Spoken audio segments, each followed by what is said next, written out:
there. But as we said earlier, we're continuing to keep the focus across the entire country on these visuals.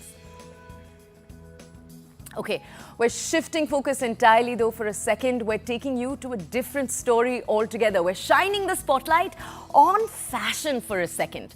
As we speak, we're going to keep an eye on the evolving world of men's fashion. Two different trends are making waves. You've got male jewelry and sneakers.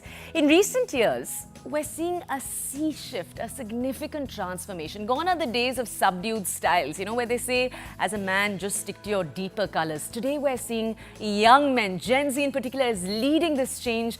They're embracing bold, statement-making pieces. And at the forefront of this revolution, two unlikely heroes. We've got thin gold chains and sleek sneakers. But this isn't just about aping Western trends. India, of course, remember, has its own rich history of men's jewelry in particular. If you just look at any old pictures of Rajas, of princes, ornate turbans, intricate neck pieces, it's all part of our cultural heritage. And in some ways, we're seeing the men of today embrace that. But what's driving this resurgence? For starters, there's obviously a stigma that's fading around men wearing bright outfits in different ways. And you've also had certain celebrities like Sunil Shetty, Ranveer Singh, Karan Johar, who've long championed this change. You've also got the sneaker game that's getting stronger and stronger. It's no longer just for athletes. Sneakers have become a status symbol. They're a reflection of one's personal style. This trend isn't just about luxury, it's also about cultural fusion. You've got sneaker brands from right here in India giving international brands a run for their money. So what is driving this shift? You're seeing it around you. Ladies and gentlemen, festive season out in Diwali, you'll see the young people, young boys in particular, matching their kurtas, maybe with a little chain underneath, maybe with fly sneakers on underneath. To tell us a little bit more about all of this that we're seeing around us, we have two experts. One, straight up first, we'll go to Harsh Maskara. He's the CEO and the co-founder of Drip Project. We'll go to him first to understand a little bit more about this huge trend. Then we'll go over to our other guest. Drip Project first though, and let me just tell our audiences, Harsh, a little bit about you.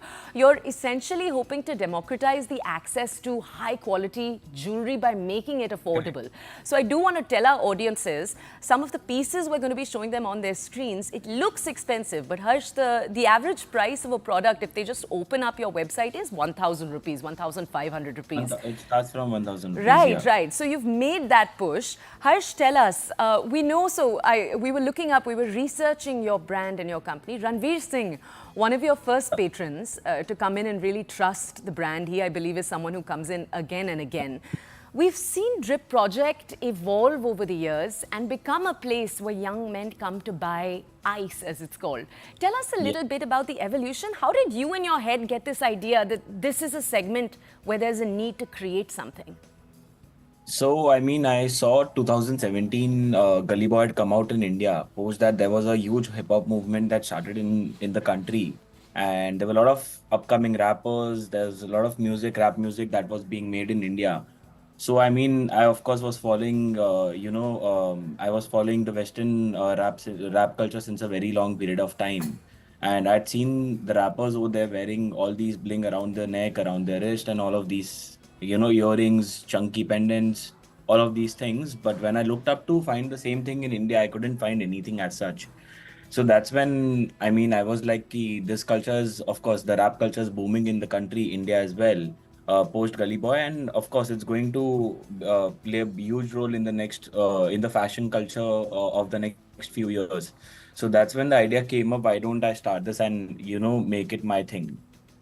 Very, very cool. So tell us a little bit more here. Who are the clients you're seeing? So what age groups are we seeing? Is it fair to say that it's mostly younger men that are coming in to buy this? No, no, no, no, no. So, we have people from all age groups, starting right from a 16-year-old to a 40, 45-year-old at times as well. Like, we just opened a flagship store in Bandra. And the other day, I was, just there at the store chilling with my team. And like a 40, 42-year-old, like uncle came in and he wanted to buy some ice for himself. And he's not even from Bombay, he's from Nepal. So, I'm sure that this is not just like a younger generation that has been looking to purchase these products, but it's like all age group people who just want to look good and style themselves with some cool jewelry is the audience for this. Tell us, Harsh, are you seeing that people are experimental about what they can wear? What is the average person like? You know, you I have a mean, certain amount of products. Tell us. experimentation, yeah. India as a country, what I believe is the consumers don't have that much of purchasing power yet, I would say. So, like, I mean, the majority of our age group is 16 to 32. So, majority of these people don't have that much of purchasing power. So, yeah, they are a little hesitant to, experiment with something new. But at the same time, if you give them the classic pieces, they are like happy to explore and experiment themselves with those pieces. So if tomorrow I design something like very brand new and give it to them, they might hesitate a little to try that on because it's jewelry. It's not something like a t-shirt or like a sneaker that is, easier to style. Jewelry is a little more complex to style with. So for that reason, like I mean, the standard pieces like a sleek rope chain or a tennis chain, all of these things, or a Cuban chain for that matter as well, which is like very basic, is very easy for them to experiment with, and they can wear it with multiple outfits at the same time. Like a tennis chain can be worn with a, like right now Diwali is around the corner, so I would say a sleek tennis chain can be worn along with a kurta as well. And it would definitely elevate the look of a simple plain kurta to like something that is more premium, more luxury looking of a feel. Harsh, that's so interesting. Tell us a little bit though, are we seeing, because I was reading also that there's an interest in this and in Indian makers like you that's coming in from worldwide, people who are actually approaching you and saying, sell your jewelry outside the country too. Correct. So I mean, right now, yeah, we have received quite a lot of international, partnerships, offers, opportunities, namely from countries like Africa, countries like UAE, countries like Nepal, because I mean, these are countries where a lot of our customers are from. But at the same time, if I look at just the, sessions that happen on our website on a yearly level, there are 256 countries from where people have come to our website, and we don't even run ads or market our products outside of India anywhere. So it's all organic traffic coming from 256 countries to our website uh, on a yearly level. So yeah, I mean, we are looking forward to expanding to, like, we want to be the brand from India for the world. So probably the next year will be the year wherein we would be looking forward to expanding beyond India.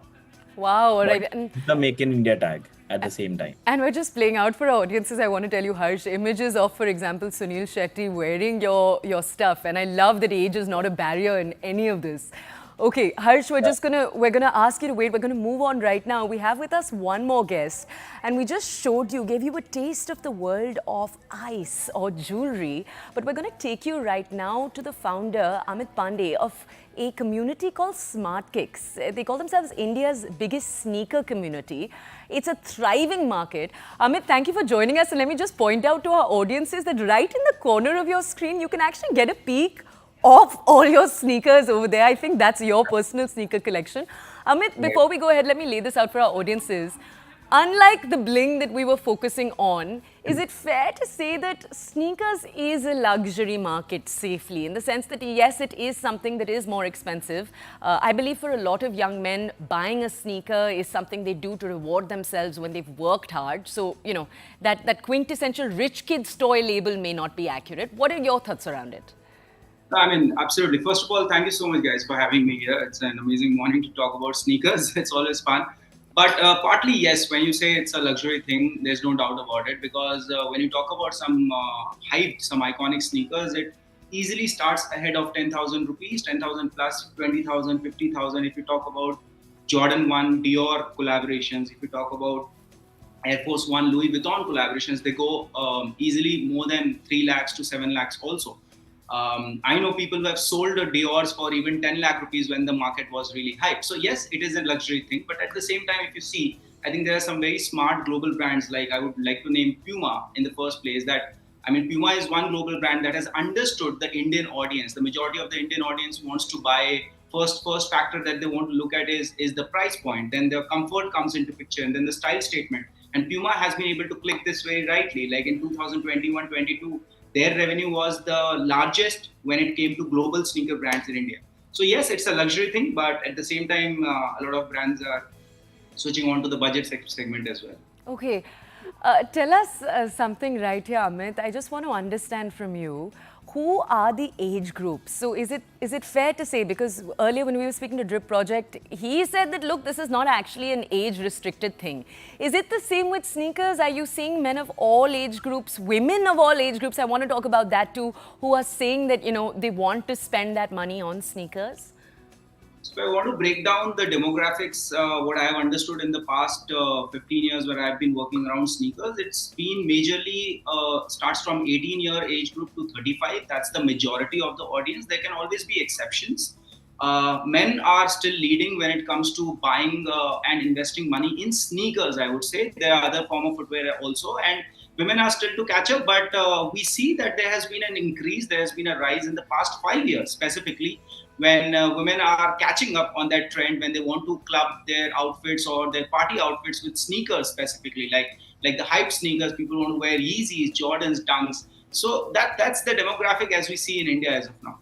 So I just want to tell our audiences, we'll show for them visuals of stars now wearing their Diwali clothes, their traditional outfits with sneakers. That's become quite a thing. We saw that happen, this time when we went out for some Diwali parties. Of course, more parties are coming up where we'll see a lot of people pairing the kurtas with the shoes. We'll play that for our audiences in just a second. You can see those visuals. Tell us one more thing here, Amit. I do want to ask you, we've talked a little bit about the traditional, but tell us some stories. So are there people you've ever come across where, you don't think they're going to be into sneakers and then you come to know, no, they have this insane sneaker collection. Does that end up happening? Like, I have many stories, but this one was right out of the box. Like, I was not expecting this. So I met one of these professors in Mumbai, and he was not very old. Like, he was 35, 36.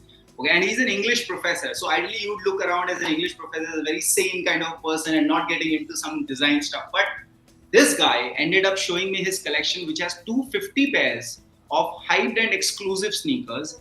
And these sneakers, trust me not, these sneakers are majorly like 15,000 rupees upwards. And I came to know about this guy. He has been traveling across the world, and every time he goes to Japan, Europe, US, UAE, whenever he's got the accessibility, he brings in 5 to 10 pairs, or otherwise he would order it from StockX Goat marketplaces that are catering to India as well.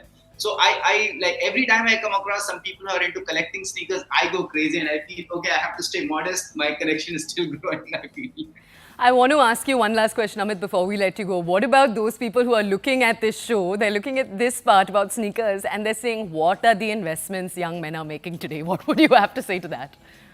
No, I think it's at the end of the day, it's your perspective about how you spend your money. But at the same time, I would like to tell you that things are getting even better for budget sneakers as well. Like, I've seen some homegrown sneaker brands, and that's very phenomenal. Some homegrown sneaker brands, namely Kali Labs, Comet, Zeesh, 710. These are the names that I can remember. I'm sorry if I'm missing out on any homegrown sneaker brand. Shout out to them, because they are doing some incredible job out there. Because see, the thing is that if your audience wants a sneaker in budget range, and if they are able to provide a similar kind of a design, comfort, and standard at a price point that the Indian majority of the audience wants, it becomes a deal. So that's how they're growing, and you see how they have grown in the past couple of years, both in terms of number of followers or engagement on Instagram, and at the same time in terms of revenue and outreach in the audience. So that's really phenomenal.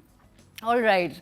Amit, thank you for joining us. We'd also like to thank Harsh. Both of you have really given us a little taste, a little dose of what young fashion is looking like today. It's innovative, it's Indian, as we're hearing again and again. Harsh, we'll just ask you one last question before we let both of you go. What do you see as the future? What does the future look like? Are you seeing more and more young people embrace this? And what about those who say we're aping the West by doing this? I think more and more people are gonna experiment. More and more people are going to spend more money on fashion. So, like 5 years ago, you would probably have, as Amit is saying, you would probably have not more than 2 to 3 pairs of sneakers. But now everyone has like 7 to 8 pairs of sneakers for every different outfit that they wear. Similarly, like, I believe more and more spending is going to happen in the fashion category altogether. Men are going to spend more on fashion as they earlier used to, for sure, because men want to look good now. Earlier, it was more about just having the basic essentials, but now men are open to experimenting, trying new things out, spending more money. So yeah, that's what I believe. But it's uniquely Indian. That's also something I've seen you say again and again. Yeah, yeah. I mean, men at the same, like, I believe the Indian brands, the Indian homegrown brand culture is like booming at present. Like Amit rightly said, the Indian sneaker brands like Comet, 711, 710, sorry, and Chunks and all of these other brands are also doing exceptionally well. So I believe homegrown is going to be the thing in the next 3 years, 4 years of time. Like everyone's gonna look out for homegrown brands. It's exciting. It's a really exciting time to be alive. All right. Harsh, Amit, thank you for giving us a little taste of both of these trends this morning. Thank you for joining us. Happy Diwali to Thank both you. of you. Okay, let's take you, our audiences now,